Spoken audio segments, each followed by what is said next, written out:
pemateri kedua tadi Ibu Niken juga menyampaikan tentang digital safety, bagaimana kita harus think before posting. Dan juga untuk Bapak Bram yang telah menyampaikan digital ethic, filter what you consume lah. Nah, pada kesempatan hari ini yang sangat luar biasa ya, forum di dunia maya, di dunia digital seperti ini telah memberikan kesempatan untuk para generasi milenial juga untuk ikut berpartisipasi dalam menyampaikan harapan ataupun sedikit penyampaian bagaimana generasi milenial punya peranan yang cukup penting di negara ini untuk membawa Indonesia yang berkemajuan.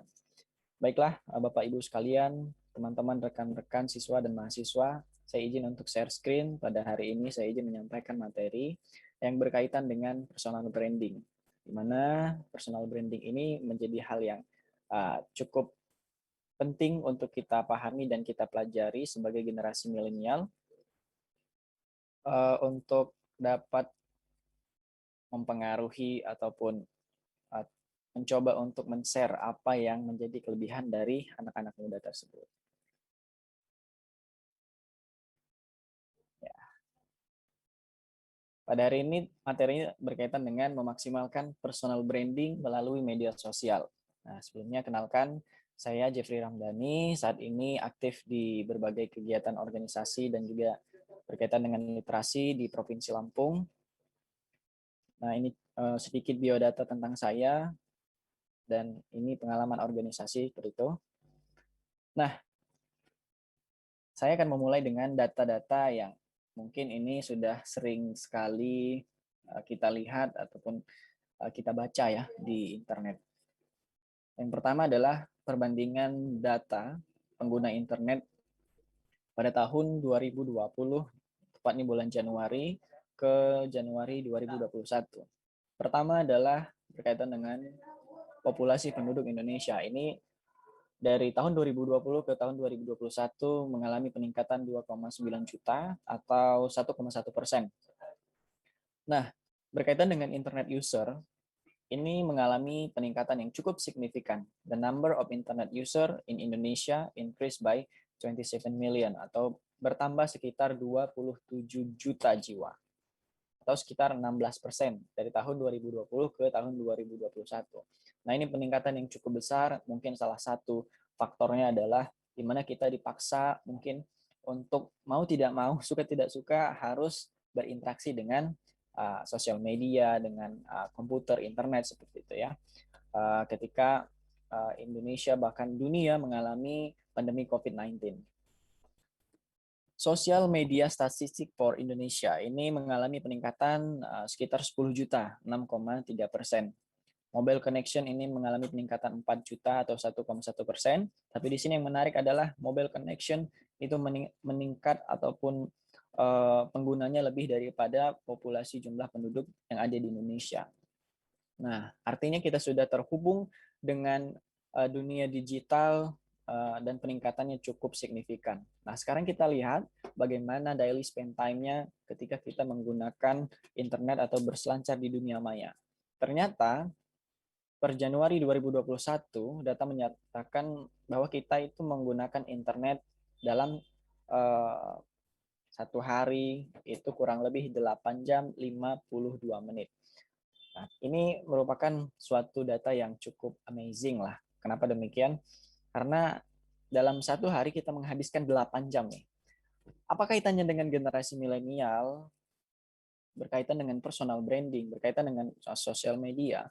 Bahwa ketika kita lihat data ini, bagaimana penggunaan internet 8 jam, penggunaan sosial media 3 jam, penggunaan menonton televisinya 2 jam, dan juga lain-lainnya ini,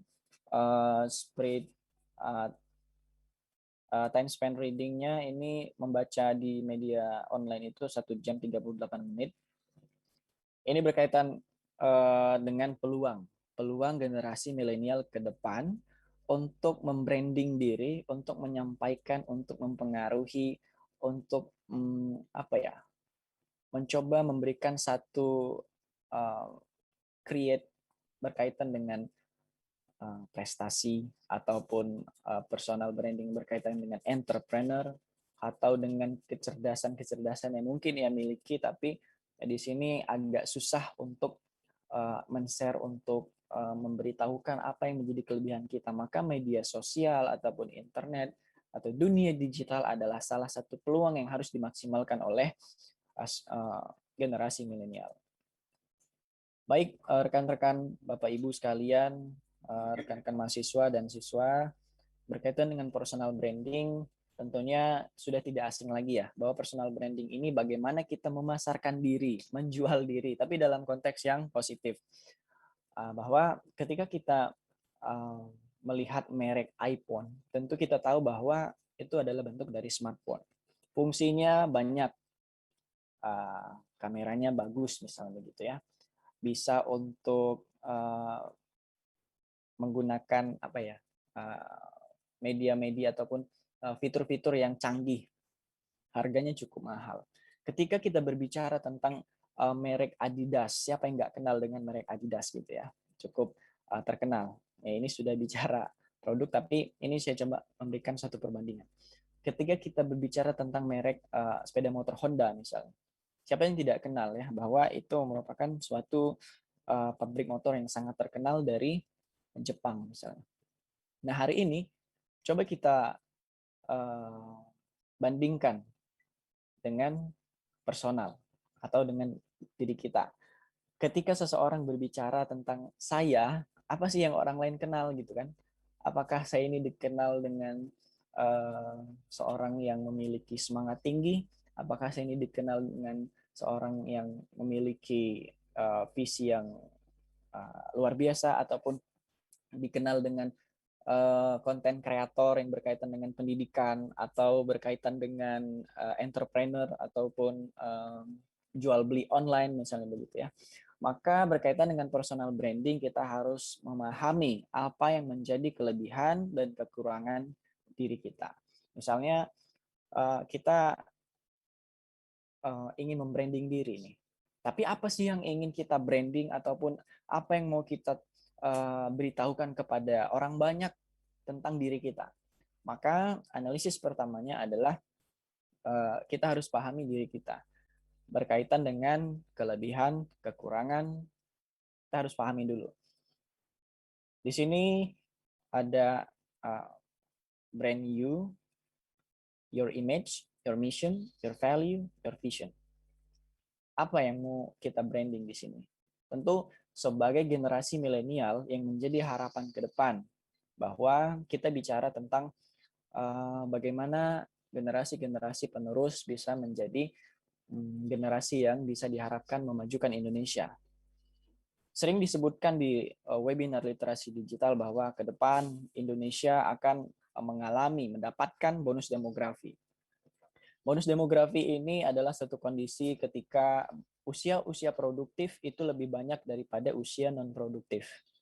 Nah, artinya ketika usia produktif ini maksimal, yang mayoritas kebanyakan di situ adalah generasi milenial, maka Indonesia akan menjadi negara maju.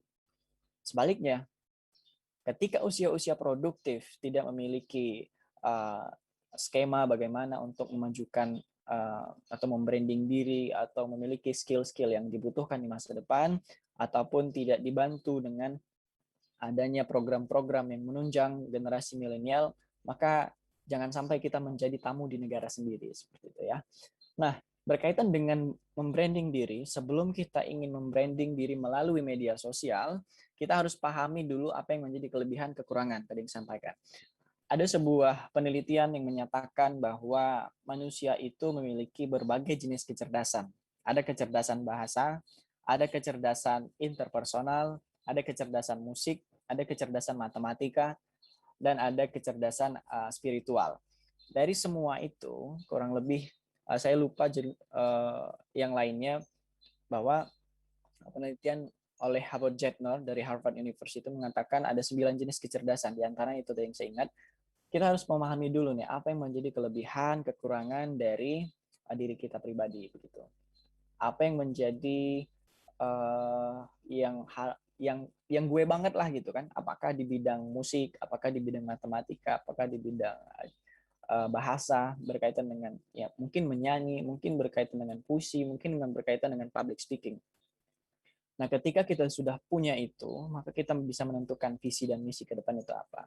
Bahwa visi itu adalah jangkauan ke depan, cita-cita. Misinya apa? Bagaimana cara untuk mencapai itu tadi? Apakah dengan berorganisasi? Apakah dengan mengikuti pelatihan-pelatihan yang bisa meningkatkan rudimentary skill kita atau basic daripada skill kita tersebut? Maka ini menjadi hal yang sangat fundamental untuk generasi milenial untuk menjadikan dirinya itu dikenal ataupun ya ini apa ya, kita itu generasi milenial itu adalah generasi yang paling kuat, paling bisa mempengaruhi lah gitu. Maka berkaitan dengan konten-konten yang harus kita buat, konten-konten yang berkaitan dengan kegiatan konten-konten yang positif, kita juga harus pahami tadi yang telah disebutkan di materi awal berkaitan dengan digital safety, berkaitan dengan digital ethic, bahwa ketika kita bermedia sosial tapi tidak paham netiquette, tidak paham digital safety-nya, maka di situ juga cukup berbahaya.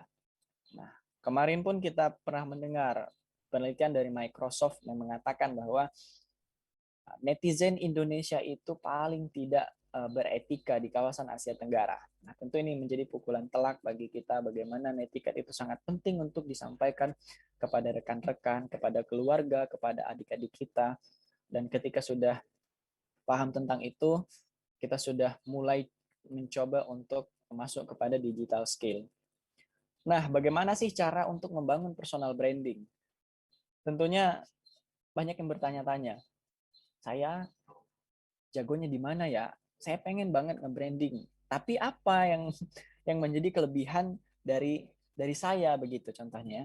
Maka kita harus pahami ya, discover ini menjadi sangat penting atau menemukan siapa kita, passion kita apa, keahlian kita apa, baru kita di sini masuk kepada tahap kedua, create-lah atau buatlah toolkit branding, yaitu melalui media sosial ataupun internet, seperti kita membuat blog, website, kartu nama, portofolio, Facebook, Instagram, Twitter, dan lain sebagainya. Nah, ketika kita sudah membuat toolkit branding kita di berbagai media sosial, maka kita syarat keduanya adalah konsisten. Konsisten dalam artian kita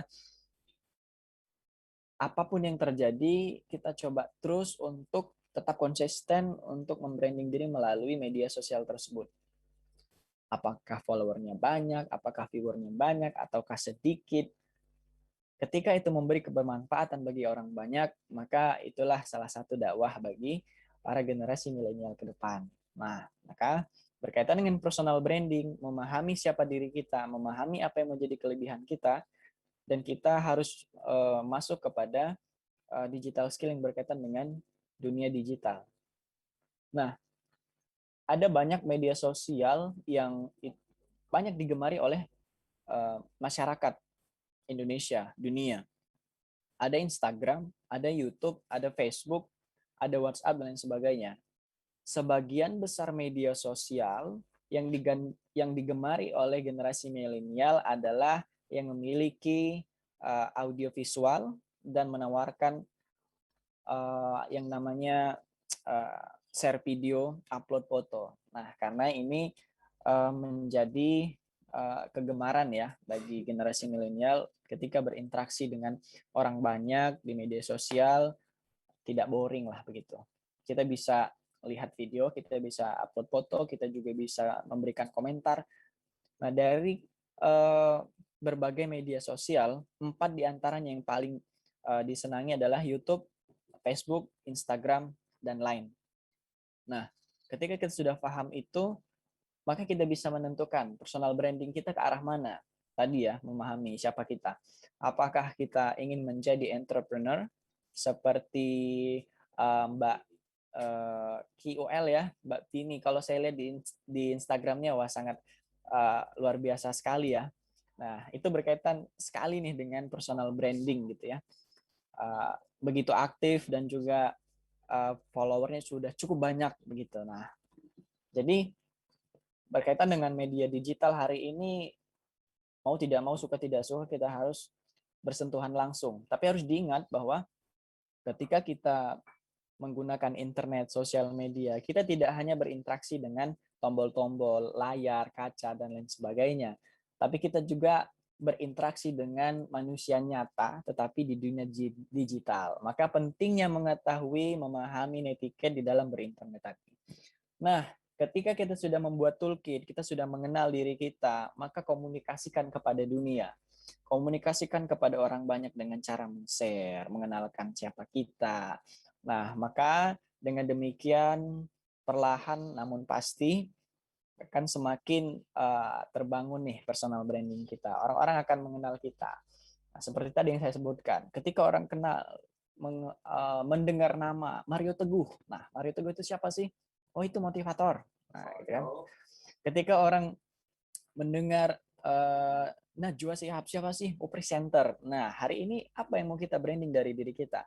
Maka pentingnya generasi milenial memahami ini berkaitan dengan sosial media, berkaitan dengan dunia digital, karena generasi milenial ini memiliki peranan yang sangat penting untuk mencapai cita-cita dari pemerintah Indonesia menjadikan Indonesia maju pada tahun 2030, 2000 sampai 2000, puncaknya 2045 itu harapan pemerintah menjadi generasi emas atau menjadi negara maju. Nah, maintain sesuatu yang dibangun akan cepat punah ketika tidak dijaga. Ya, ini berkaitan dengan konsisten, bahwa ketika kita konsisten, ketika kita berkomitmen untuk membangun, untuk berusaha terus belajar, maka insya Allah personal branding itu akan melekat pada diri kita. Tentu kita ingat ya quote dari presiden ketiga kita, Pak Habibie. Kunci sukses itu adalah konsisten, komitmen pada satu bidang. Nah, bukan berarti juga kita tidak bisa untuk ikut campur ataupun mengetahui bidang-bidang lainnya. Nah, artinya harus ada personal branding yang benar-benar melekat pada diri kita dan sebagai generasi milenial. Nah, semuanya itu tergantung pada kita. Kalau teman-teman lihat, rekan-rekan lihat di slide saya ada gambar impossible yang ini itu dirobek.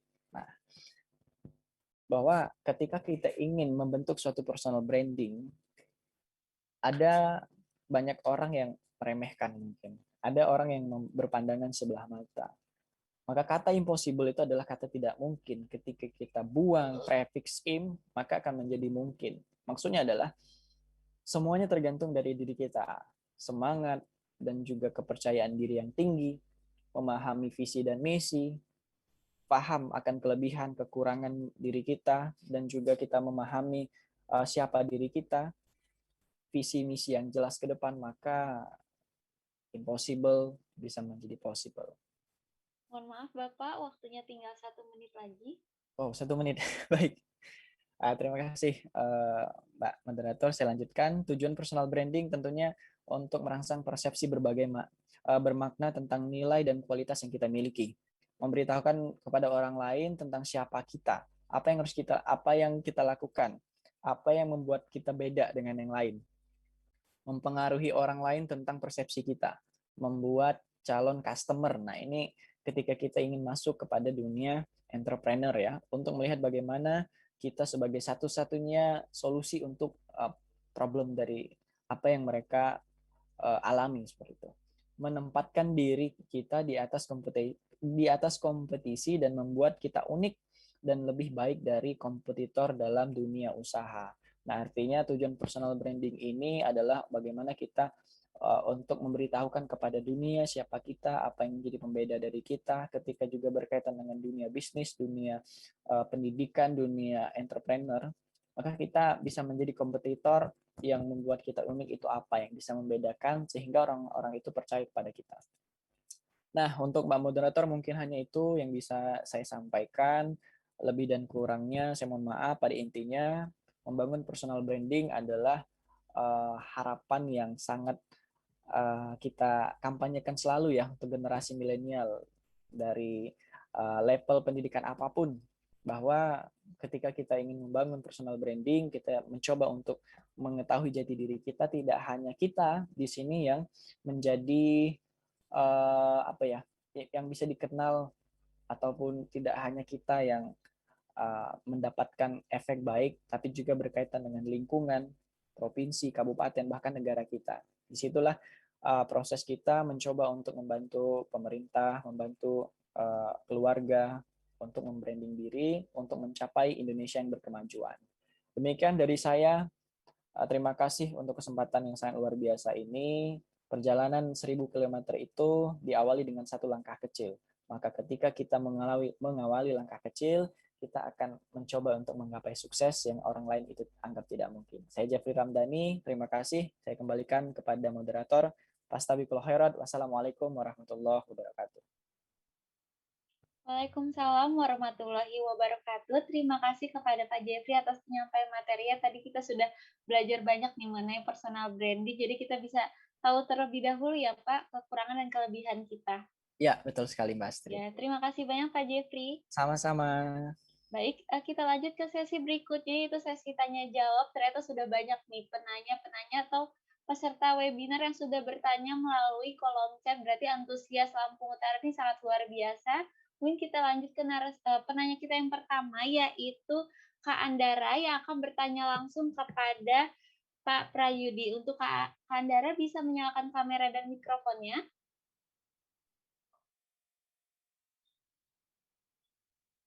Ya, selamat pagi. Kak Andara bisa langsung ditanyakan saja pertanyaannya. Baik, terima kasih kepada Pak Moderator yang sudah mempersilakan saya untuk bertanya. Bismillahirrahmanirrahim. Assalamualaikum warahmatullahi wabarakatuh. Saya memiliki pertanyaan untuk Bapak Prayudi berkaitan dengan artificial intelligence yang tadi juga disinggung. Karena kan untuk artificial intelligence ini sendiri itu memiliki potensi untuk menggantikan tenaga kerja manusia. Nah, di beberapa negara sekarang sudah banyak yang menggantikan tenaga kerja manusia ini dengan robot yang dilengkapi oleh AI ini. Nah, untuk Indonesia sendiri, apakah sudah apakah sudah siap untuk menghadapi gelombang AI ini? Lalu bagaimana untuk sikap kita sebagai anak muda gitu sebaiknya menyikapi ini kan lapangan pekerjaan akan semakin menyempit begitu. Bagaimana pendapat dari Bapak? Terima kasih. Sekian dari saya. Terima kasih Kak Andara atas pertanyaannya. Dipersilakan kepada Bapak Prayudi menjawab. Waktu menjawabnya 2 menit ya Pak. Selamat siang Pak Prayudi.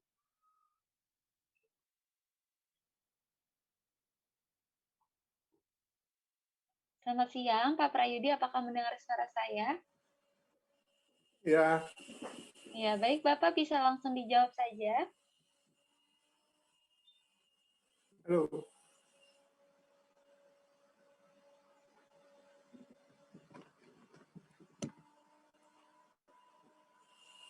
Halo. Ya, silakan Bapak bisa langsung dijawab. Saya kurang dengar suaranya ya. Ya. Apakah sudah terdengar, Pak? Bentar, Mbak. Saya ada. Mohon diulang pertanyaannya. Udah, tanya. Baik, untuk Kak Andara mungkin bisa dipersingkat pertanyaannya. Oke, baik.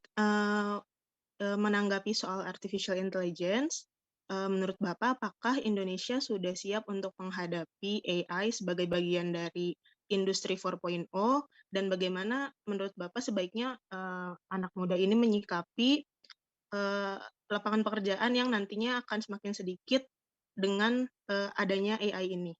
Begitu, Pak. Oke, terima kasih Mbak atas pertanyaannya. Tentu begini ya, kita melihat ini harus dalam kerangka yang bijaksana. Kita tidak bisa meninggalkan AI ini karena ini adalah tuntutan zaman, sehingga tentu kita harus bisa bukan meninggalkan, tetapi bagaimana kita mengambil manfaat dari kondisi AI ini. Nah, memang Indonesia kalau dilihat dengan kondisi yang sekarang, karena Indonesia begitu luas, tentunya kita tidak bisa menyamaratakan seluruh Indonesia. Tetapi di bagian-bagian tertentu sudah banyak juga AI ini digunakan, semuanya di kota-kota besar. Nah, mungkin untuk yang di kota-kota kecil yang kemungkinan masih belum stabil internetnya, itu masih harus dilakukan penyesuaian untuk itu. Nah, bagaimana dengan adanya AI ini untuk di masa depan? Tentu kita tidak mau menjadi, utamanya anak-anak muda ya, tidak mau menjadi penonton di era kemajuan revolusi industri di 4.0 ini. Nah, makanya tadi di slide saya sayang sekali tidak bisa ditampilkan, ada banyak hal yang harus kita lakukan. Misalnya dengan memperkuat belajar bahasa Inggris, kemudian kita ikut di dalamnya dengan menjadi bagian ikut belajar programming, dan segala macam yang seperti saya sampaikan tadi. Jadi harus lebih banyak lagi belajar untuk anak-anak muda atau mahasiswa adik-adik pelajar kita untuk bisa berperan di dalam revolusi industri 4.0, utamanya untuk bisa ikut dalam andil artificial intelligence ini. Begitu kira-kira jawaban saya, Mbak. Baik, terima kasih Prayudi atas jawabannya dan terima kasih kepada Kak Andara atas pertanyaannya. Diingatkan kembali kepada Kak Andara jika belum memberikan nomor telepon yang terintegrasi dengan Imani bisa diserahkan kepada host pada meeting kali ini. Baik, kita lanjut ke narasumber kita yang kedua. Untuk penanya kita yang kedua, yaitu Kak Fauzan yang akan bertanya langsung kepada Ibu Niken. Kepada Kak Fauzan bisa menyalakan kamera dan mikrofonnya. Selamat siang, Kak Fauzan. Selamat siang. Ya, bisa langsung ditanyakan saja, Kak, pertanyaannya. Ya, selamat siang pada Bu Niken. Terima kasih kepada Kak Moderator. Saya izin bertanya, Bu Niken, terkait sekarang ini kan sedang pandemi dan kita di rumah ini diharuskan menggunakan gadget kan, Bu. Nah, gimana sih, Bu, cara kita nggak kecanduan dengan gadget gitu, Bu? Terima kasih, Bu. Baik, terima kasih Kak Fauzan atas pertanyaannya. Dipersilakan kepada Ibu Niken menjawab. Waktu menjawabnya 2 menit ya, Bu. Iya, baik. Terima kasih Mbak Astrid. Terima kasih juga Mas Fauzan ya atas pertanyaannya. Nah, ini memang menjadi concern kita bersama. Memang pada saat ini kita ini ya membatasi diri untuk tidak bertemu dengan orang-orang, tetapi kita lebih banyak fokusnya dengan dunia digital gitu ya. Nah, sebagai generasi muda gitu ya, bagaimana gitu agar kita itu tidak ketergantungan. Yang pertama adalah kita harus men-challenge diri kita sendiri kalau dari saya. Artinya apa? Kitalah yang menentukan kita seharian ini mau ngapain gitu kan, biasanya seperti itu. Alangkah lebih baiknya kalau misalnya rekan-rekan di sini ya biasanya kalau misalnya masih usia muda atau mungkin masih mahasiswa kan punya jadwal masing-masing. Kalau misalnya ada jadwal kuliah atau jadwal sekolah, maka diatur kapan waktunya untuk belajar, kapan waktunya untuk bermain gadget gitu ya. Walaupun memang kalau misalnya belajar pasti harus menggunakan gadget, tetapi kan memang kepentingannya berbeda. Nah, challenge-nya adalah rekan-rekan coba nih kasih reward and punishment kepada diri sendiri. Kalau misalnya besok kita ada aktivitas, kita list, oh saya harus belajar jam sekian dari jam sekian. Saya boleh deh main game dari jam sekian sampai jam sekian. Boleh nonton YouTube dari jam sekian dan sekian. Tapi saya harus belajar lagi, harus bantu orang tua atau mungkin harus komunikasi. Nah, komunikasi ini penting juga ya. Jadi kalau misalnya rekan-rekan bisa sekali-sekali gitu ya ngobrol seperti ini gitu ya dengan rekan-rekan gitu ya, nanyain kabar gitu kan, sehat atau tidak seperti itu. Nah, kemudian ketika memang kita evaluasi malamnya, wah tadi saya nge-game-nya berlebihan nih gitu kan, saya harus menghukum diri saya sendiri nih, saya harus kasih punishment gitu ya. Terus kemudian ketika saya berhasil, wah saya tadi nonton YouTube harusnya cuma 1 jam, tapi tadi saya nonton cuma 30 menit. Artinya saya boleh dong nanti ya besok ditambahin lagi 30 menitnya, seperti itu. Nah, selain reward punishment tadi, yang kedua challenge-nya adalah challenge untuk tambah kreatif. Artinya apa?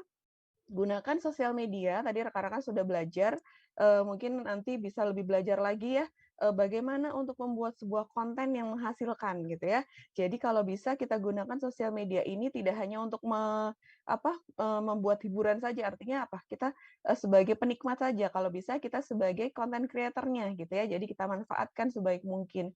Sekarang ini belajar itu bisa dari mana aja gitu ya. Bahkan yang tadinya tidak bisa gitu ya bikin bagaimana sih caranya upload konten di YouTube gitu. Sekarang semuanya bisa dicari dari internet gitu ya. Jadi kalau bisa manfaatkan dua hal itu. Yang pertama kita kasih reward and punishment, kita buat peraturan untuk diri kita sendiri. Yang kedua adalah kita berusaha untuk menggunakan sosial media ini juga untuk produktif. Seperti itu mungkin jawaban dari saya. Terima kasih. Baik, terima kasih kepada Ibu Niken atas jawabannya dan terima kasih kepada Kak Fauzan atas pertanyaannya. Diingatkan kembali untuk jika belum memberikan nomor telepon yang terintegrasi dengan Imani bisa menghubungi host pada meeting kali ini. Baik, kita lanjut ke penanya kita yang ketiga yaitu Kalia Indah yang akan bertanya langsung kepada Pak Ibrahim. Untuk Kalia Indah bisa menyalakan kamera dan mikrofonnya. Selamat siang, Kalia Indah. Selamat siang. Iya, Kak. Bisa langsung ditanyakan saja, Kak, pertanyaannya. Pertanyaannya untuk Bapak Ibrahim ya, Kak ya? Ya, betul. Izin bertanya, di zaman digital milenial saat ini, seringnya kita temui generasi muda banyak yang terpengaruh dengan budaya-budaya asing dan melupakan sopan santun serta budaya kita sendiri. Lalu bagaimana caranya menanamkan nilai-nilai kesopanan pada generasi muda yang sudah terpengaruh budaya asing? Bagaimana kita mengedukasi generasi muda melalui konten-konten positif, melalui media sosial, dan bagaimana membuat konten positif yang menarik bagi generasi milenial saat ini? Terima kasih. Baik, terima kasih Kalia Indah atas pertanyaannya. Mungkin bisa dinyalakan kamera terlebih dahulu dan dipersilakan kepada Pak Ibrahim menjawab. Waktu menjawabnya 2 menit ya, Pak. Ya, terima kasih Mbak Astrid. Terima kasih pertanyaan dari Mbak Lia Indah Permatasari. Komprehensif ya tentang etiket seperti itu. Etika digital atau digital etik ya. Jadi karena revolusi industri 4.0 tadi semua orang itu bisa mengakses seperti itu. Mana yang baik dan buruk itu kembali kepada individu masing-masing. Kembali kita yang menyeleksi seperti itu. Tadi secara singkat sudah disampaikan juga sama Ibu Niken Rizky tadi, gimana kita memilih, ya kan? Terus untuk bisa menjadi konten kreator. Nah,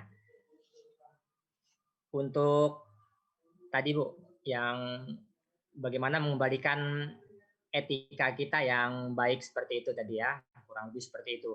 Jadi tadi kalau misalkan generasi Z ya kan, generasi milenial, mungkin dari generasi milenial atau orang tua bisa mengedukasi kepada anak-anaknya seperti itu. Bagaimana netiquette yang baik, etika berinternet yang baik seperti itu. Terus ketika anak-anak di rumah misalkan tadi ketika menggunakan internet dari gadget, dari laptop, dari PC, dibuat aturan seperti itu. Kapan anak-anak tersebut ini diperbolehkan main internet seperti itu Bu Lia. Terus juga lagi tadi sekarang saat ini kan sudah tergerus tadi ya kan norma-norma seperti itu, moral ya kan, karena bisa dibilang tadi kita nggak literasi digital, kita karena nggak melek digital tadi, kita kebablasan, nggak selektif di dalam memilih informasi. Paling pertama itu tadi dari keluarga seperti itu, bisa membuat sekuritisasi atau security untuk keluarganya seperti itu. Kalau misalkan milenial ya kan mungkin sekarang sudah cerdas seperti itu, atau generasi Z ya kan sudah ngerti lah mana yang baik, mana yang buruk seperti itu. Makanya tadi kalau bisa di dalam bernetiket kita terapkan itu seperti di dunia nyata seperti itu, face to face seperti itu, yang sopan. Jangan sampai dikatakan Mr. Jeffrey Ramdhani tadi ya kan, potret Indonesia di Asia Tenggara ini sangat jelek seperti itu potretnya. Karena tadi mungkin karena kebebasan berekspresi ya kan. Jadi sesuka hatinya. Nah, makanya tadi kita harus kontrol ya kan literasi budaya digital seperti itu. Mau membaca, menulis, menganalisis ya kan, mau mengklasifikasi, mengklarifikasi, menganalisis seperti itu informasi-informasi yang ada. Terus juga tadi ketika kita memposting dan seterusnya itu kita harus perhatikan juga rule-rule yang ada. Mengandung unsur kebencian, hate speech dan seterusnya yang bisa membuat kita terjerat misalkan di Undang-Undang ITE ya kan, pornografi, pers dan seterusnya. Mungkin itu aja Mbak Astrid dari saya Mbak Astrid. Baik, terima kasih kepada Pak Ibrahim atas jawabannya dan terima kasih sekali lagi kepada Kak Lia atas pertanyaannya. Diingatkan kembali untuk Kak Lia jika belum memberikan nomor telepon yang terintegrasi dengan Imani, bisa diberikan kepada host pada meeting kali ini. Baik, kita lanjut untuk penanya kita yang keempat, yaitu Kak Agung Wardah yang akan bertanya langsung kepada Bapak Jeffrey. Kepada Kak Agung Wardah, bisa menyalakan kamera dan mikrofonnya. Halo. Iya. Selamat siang, Kak Agung. Bisa langsung ditanyakan saja pertanyaannya. Ya, mau nanya kepada Pak Jeffrey Ramdhani, seberapa besar media sosial yang berpengaruh terhadap Halo? Ya, bisa langsung ditanyakan saja, Kak. Sudah terdengar. Seberapa besar media sosial berpengaruh pada pembentukan persepsi publik terhadap virus corona ini? Karena yang kita tahu sekarang kan pemerintah begitu gencar dan bahkan dianggap menghebohkan oleh publik gitu. Itu aja sih. Baik, terima kasih Kak Agung atas pertanyaannya. Dipersilakan kepada Pak Jeffrey menjawab. Waktu menjawabnya 2 menit ya, Pak. Oke, terima kasih untuk Mas Agung. Pertanyaan sangat luar biasa ya. Berkaitan dengan media sosial, bagaimana media sosial itu mempengaruhi persepsi publik terhadap virus corona. Nah, sebenarnya tentang media sosial tadi yang saya katakan ini sangat berpengaruh cukup besar ya. Dimana ketika kita menyampaikan informasi ataupun hal-hal yang berkaitan dengan isu-isu ini sangat cepat sekali ditangkap oleh masyarakat. Nah, yang menjadi peranan kita, kalau tadi bagaimana peluang ataupun pengaruh ya saya katakan cukup besar karena tadi per satu hari masyarakat itu menggunakan internet sekitar 8 jam, artinya selalu berkaitan, selalu berinteraksi dengan media sosial. Nah, maka ada satu hal yang harus kita pahami bahwa di dalam menggunakan media sosial kita juga harus memahami bagaimana media sosial itu bisa menjadi advokasi publik. Advokasi yang dimaksud di sini bagaimana kita menyampaikan, memberikan ataupun memfilter konten-konten yang positif yang bisa dikonsumsi oleh masyarakat sehingga terhindar dari hoax. Artinya berkaitan dengan pengaruh kita katakan cukup besar berkaitan dengan data tadi. Apa yang bisa menjadi peran generasi milenial adalah memahami bahwa media sosial itu bisa menjadi advokasi publik. Bahwa kita harus memahami apa yang bisa kita sampaikan ke media sosial agar bisa mengadvokasi hal-hal yang tidak kita inginkan seperti itu. Nah, yang selanjutnya berkaitan dengan sosial media. Terkadang kita apa yang kita dapat langsung kita share. Ya, apa yang disampaikan pemateri sebelumnya tadi mengatakan adalah filter what you consume and think before posting. Kita harus lihat nih informasi yang disampaikan, gambar yang dikirim, URL yang dikirim kita harus pastikan URL-nya benar atau tidak, gambarnya itu sesuai atau tidak, ya konten-kontennya kita coba bandingkan. Misalnya ada 2 media atau 3 bahkan 5 media, kan tidak semuanya itu satu persepsi nih dengan misalnya virus corona itu tidak nyata misalnya. Ya, itu satu media ataupun satu perseorangan. Lantas kita langsung ambil nih, bener nih gitu kan. Kita harus pahami juga loh. Kita coba bandingkan dengan media-media yang lain, kita coba bandingkan dengan para expert. Kalau saya analogikan, ketika kita melihat satu rumah, kita hanya melihat dari sisi depan, tentu yang kita lihat adalah pintu depan, jendela, ataupun sisi yang ada di depan rumah itu tadi. Lantas kita langsung menjudge, wah rumah itu bentuknya seperti ini. Hanya dari satu sisi. Maka kita harus bisa lihat itu dari berbagai sisi. Dari depan sudah kita lihat, dari samping sudah kita lihat ada jendela 2. Sisi kiri ada jendela 3. Di belakang tidak ada jendela di tembok. Gitu ya. Di dalam ruangan tamu seperti itu. Nah, ketika kita sudah masuk ke rumah itu, sudah tahu rumah itu seperti apa, maka kita bisa simpulkan rumah itu berbentuk ini. Nah, itu fair namanya. Tapi ketika kita hanya melihat dari satu sisi, itu tidak fair. Begitu juga kita ketika menyampaikan, men-share informasi. Kita harus lihat dari semua sisi, kita harus pahami bahwa media sosial itu sangat berpengaruh besar bagaimana berdampak kepada persepsi publik tentang sebuah isu. Apakah itu berkaitan dengan politik, ekonomi, virus-virus yang berkaitan dengan corona atau yang terbaru. Nah, maka peran generasi milenial harus bisa memahami media sosial sebagai advokasi publik. Mungkin itu Mas Agung, mudah-mudahan bisa menjawab. Lebih dan kurang saya mohon maaf. Assalamualaikum warahmatullahi wabarakatuh. Waalaikumsalam warahmatullahi wabarakatuh. Terima kasih kepada Pak Jeffrey atas jawabannya dan terima kasih kepada Kak Agung atas pertanyaannya. Diingatkan kembali kepada Kak Agung, jika belum memberikan nomor telepon yang terintegrasi dengan Imani bisa diberikan kepada host pada meeting kali ini. Baik, sekali lagi selamat kepada 4 orang beruntung yang bisa bertanya langsung kepada narasumber kita yang hari ini. Namun ingin mengingatkan kembali bahwa untuk yang sudah bertanya melalui kolom chat, jangan meninggalkan Zoom meeting terlebih dahulu, karena sebentar lagi kami akan mengumumkan 6 orang beruntung yang akan mendapatkan voucher Imani. Jadi untuk rekan-rekan yang sudah bertanya, dipersilakan untuk menyalakan kamera terlebih dahulu, karena nantinya panitia akan memilih rekan-rekan yang sudah on kamera, dan dipersilakan untuk absen terlebih dahulu karena link absensi sudah diberikan di kolom chat. Baik, tadi kita di awal sudah berbincang sedikit dengan key opinion leader kita hari ini, yaitu Kak Pini. Mungkin bisa kita sapa terlebih lagi. Selamat siang, Kak Pini.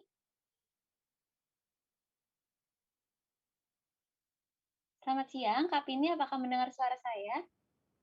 Halo, selamat siang. Apakah suaranya sudah jelas? Iya, sudah jelas sekali nih, Kak. Bagaimana nih, Kak? Masih semangat ya, Kak? Masih, alhamdulillah ya. Maaf tadi sinyalnya agak-agak jelek, jadi saya harus move ke kantor dulu untuk mencari sinyal yang lebih bagus.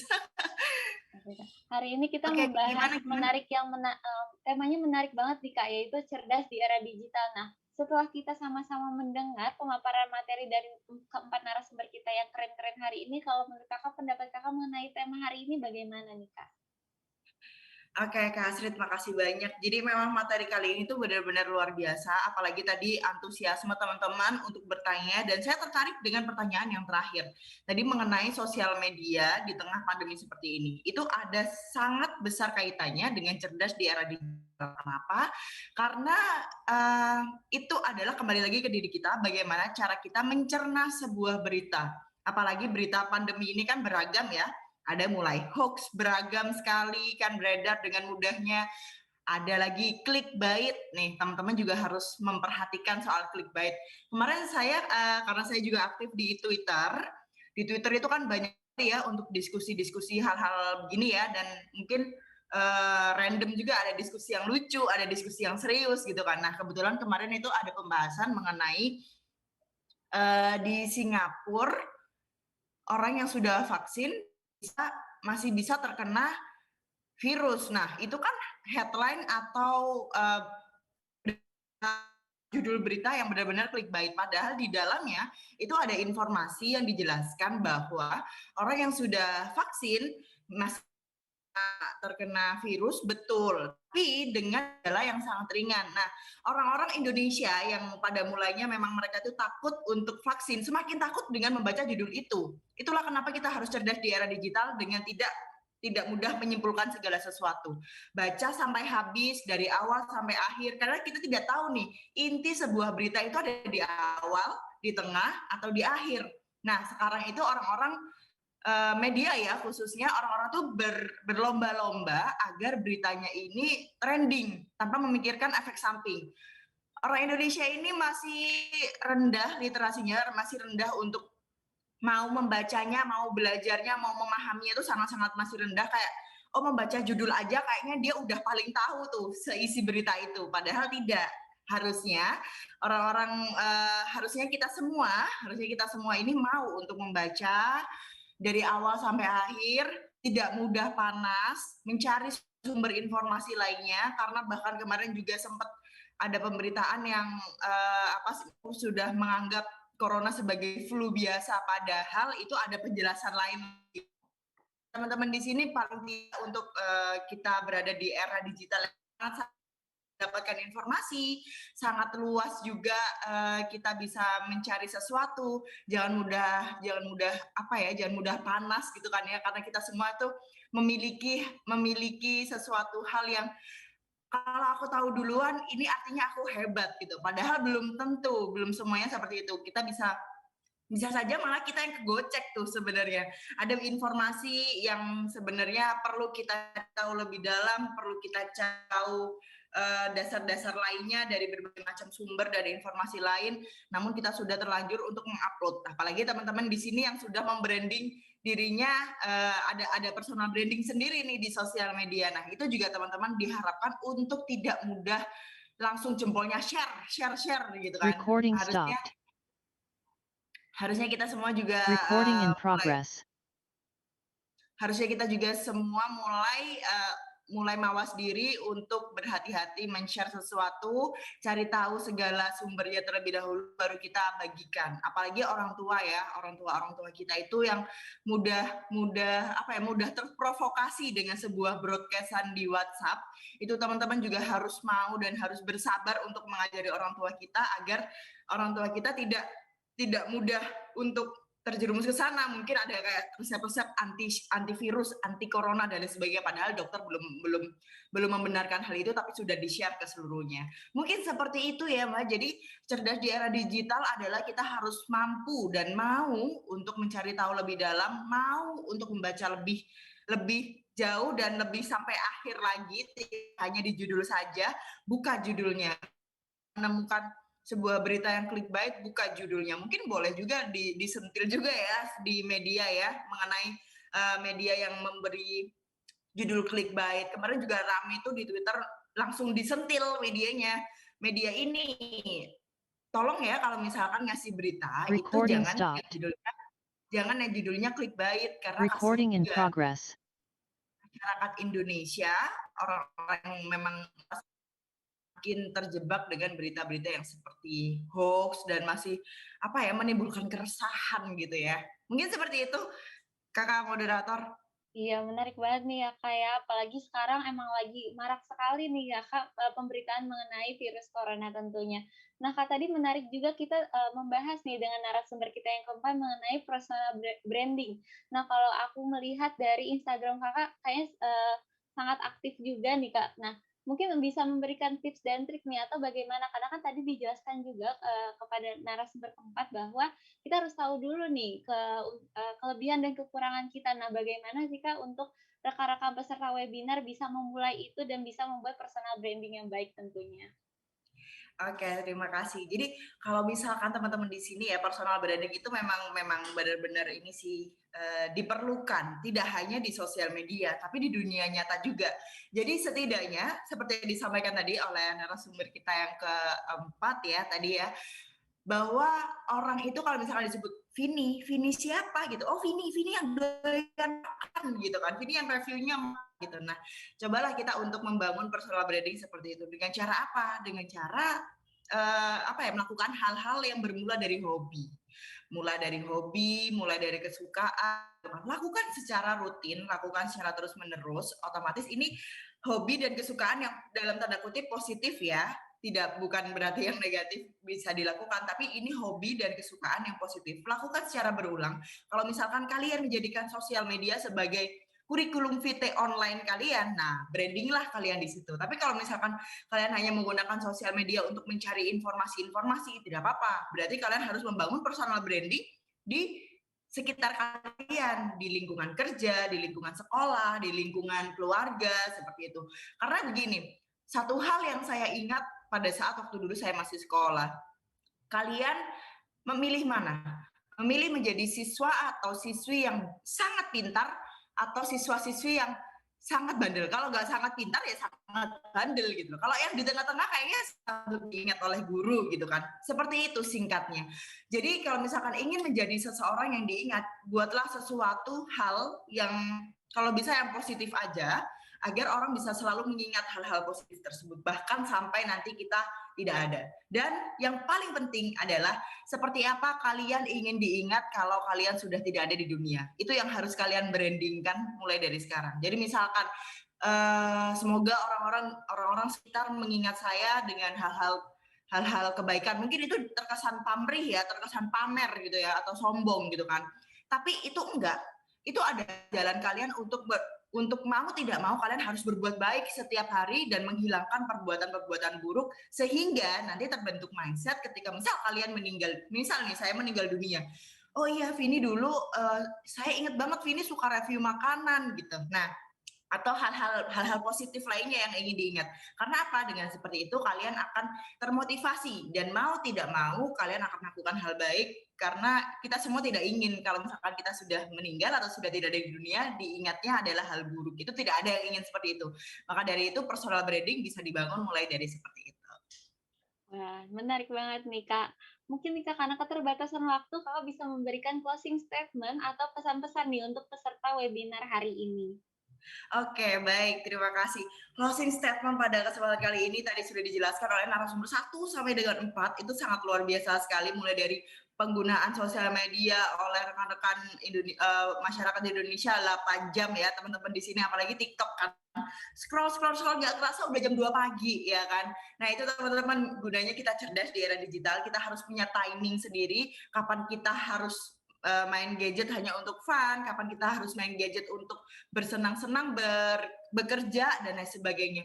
Karena saya sendiri pribadi bekerja dari handphone semuanya, mulai dari bikin konten, mulai dari ngedit, mulai dari balesin klien gitu kan, semuanya dari HP. Bahkan yang dulunya orang tua, ngapain sih main HP terus loh? Ini saya memberikan penjelasan bahwa saya menggunakan handphone ini adalah bekerja saya dari handphone gitu kan. Nah, jadi teman-teman harus bisa memanfaatkan sesuatu yang sudah ada di sekitar kita. Kalau tadi saya bilang di awal, kalau tadi ada yang mau ikut, cerdas di era digital itu tidak cukup. Kita harus juga era digital. Karena apa? Kalau kita tidak cerdik, kita tidak bisa tahu nih potensi-potensi apa yang bisa kita ambil untuk kita jadikan lahan, entah lahan untuk mencari uang, lahan mencari rekan kerja, lahan dan lain-lain sebagainya gitu loh. Pokoknya kita harus cerdik di era digital. Kalau tidak begitu, rasanya kita akan tertinggal dan hanya menjadi orang yang biasa-biasa dalam menggunakan sosial media gitu kan.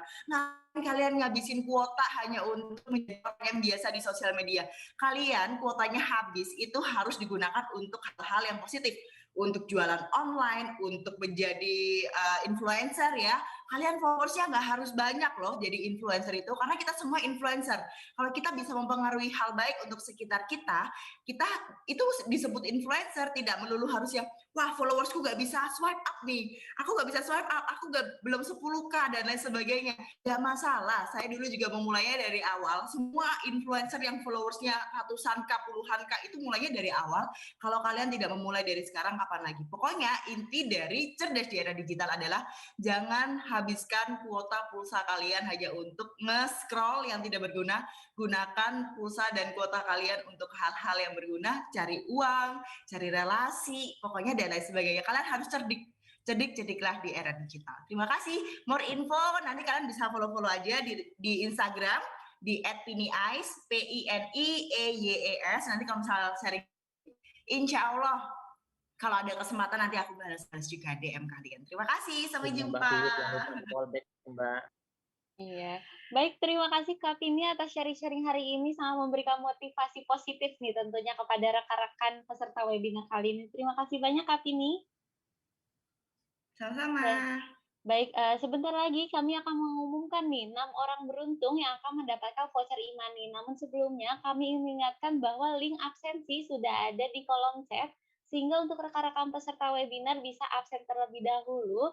Dan untuk yang sudah bertanya dipersilakan untuk menyalakan kamera karena sebentar lagi kami akan mengumumkan 6 orang yang akan mendapatkan voucher e-money. Hari ini kita sudah mendengar pemaparan materi dari narasumber kita yang keren-keren hari ini. Hari ini kita sudah membahas tema yang menarik juga mengenai cerdas di era digital. Kita sudah membahas mengenai tadi bagaimana perkembangan revolusi industri tentunya. Lalu juga kita sudah mendengarkan nih apa saja fitur-fitur keamanan yang sudah ada di sosial media dan bagaimana cara memanfaatkannya. Tadi juga kita sudah mendapatkan informasi baru bahwa ternyata ada website untuk mengecek nih password kita sudah kuat atau belum. Jadi mungkin rekan-rekan peserta webinar setelah dari sini bisa mengecek dan bisa mengubahnya agar lebih aman lagi. Lalu juga tadi kita sudah belajar mengenai netiquette, bagaimana kita beretika di sosial media. Lalu juga tadi kita terakhir sudah mendengarkan mengenai personal branding tentunya. Baik, sebentar lagi kami akan mengumumkan 6 orang beruntung yang akan mendapatkan voucher e-money. Jadi mungkin sebentar lagi akan muncul di layar. Namun sebelumnya kami mengingatkan kembali bahwa untuk rekan-rekan peserta webinar bisa langsung absen terlebih dahulu dan saya akan izin untuk membacakan pemenang pada hari ini, yaitu ada Kak Siti Nur Hafiza, lalu Kak Amanda Agnes, lalu Kak Hasman Hussein, lalu juga ada Kak Cika Al-Muzamil, lalu juga Kak Ahmad F, dan Karian Alfian. Mungkin bisa menyalakan kamera terlebih dahulu. Baik, untuk kakak-kakak yang pemenangnya bisa menyalakan kamera karena kita akan mendokumentasikannya. Jadi untuk kepada Kak Siti, di mana Kak Siti bisa melambaikan tangan? Ya, Kak Siti, lalu ada Kak Amanda, ada Kak Hasman, ada Kak Cikal, lalu ada Kak Ahmad dan Karian. Mungkin bisa kita dokumentasikan terlebih dahulu dalam hitungan ketiga. 1, 2, 3. Baik, sekali lagi selamat kepada para pemenang dan diingatkan kembali jika belum memberikan nomor telepon yang terintegrasi dengan e-money bisa memberikan kepada host pada meeting kali ini. Sekali lagi selamat. Tidak terasa nih, kita sudah ada di penghujung acara. Kami mengucapkan terima kasih yang sebesar-besarnya kepada narasumber kita hari ini. Terima kasih kepada Bapak Prayudi, terima kasih kepada Ibu Niken, terima kasih kepada Pak Ibrahim, dan terima kasih kepada Pak Jeffrey atas penyampaian materi yang luar biasa hari ini. Dan tentunya kepada key opinion leader kita hari ini, yaitu Kak Pini, dan tentunya kepada seluruh partisipan webinar dari Lampung Utara yang sangat antusias sudah bertanya melalui kolom chat dan menyimak acara ini dari awal hingga akhir. Sebelum kita menutup kegiatan hari ini, alangkah lebih baik kita berdoa menurut agama dan kepercayaan kita masing-masing. Berdoa hening, dipersilahkan.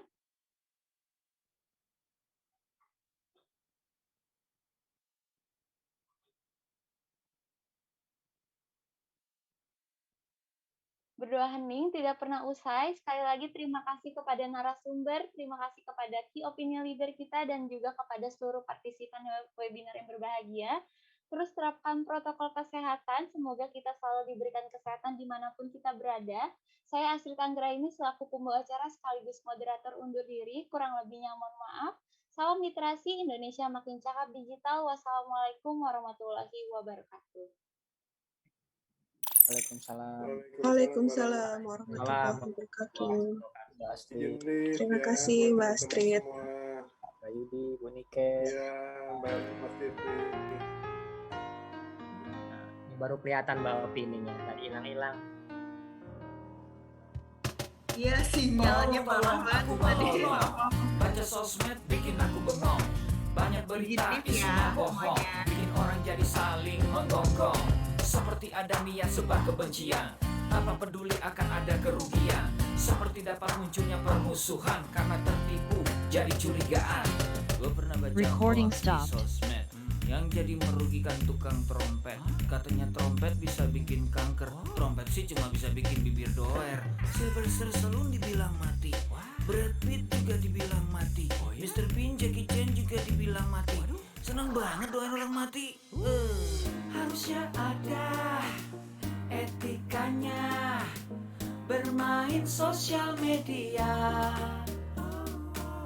Tak bisa asal mengirim tanpa dipikirin, bisa fatal akibatnya. Bersihkanlah udara kita dari kebencian.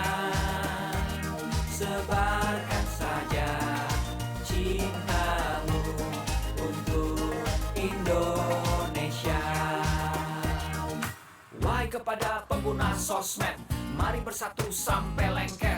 Jagalah persatuan, jangan lobet. Hati-hati banyak tukang copet. Hey, jangan sampai salah posting, bisa bikin orang jadi pusing. Cek dulu itu penting, jangan jadi cepat terpancing. Gue pernah takut salah minum, karena bahaya buat tulang sumsum. Hampir semua merek disebutkan, gara-gara itu gue kehausan. Gue tertipu isu PKI, katanya jutaan sudah dipersenjatai. Akibatnya gue keluar biaya, bikin persembunyian bawah tanah. Harusnya ada etikanya bermain sosial media. Tak bisa asal mengirim tanpa dipikirin, bisa fatal akibatnya. Bersihkanlah udara kita dari kebencian. Sebarkan saja cintamu untuk Indonesia. Bersihkan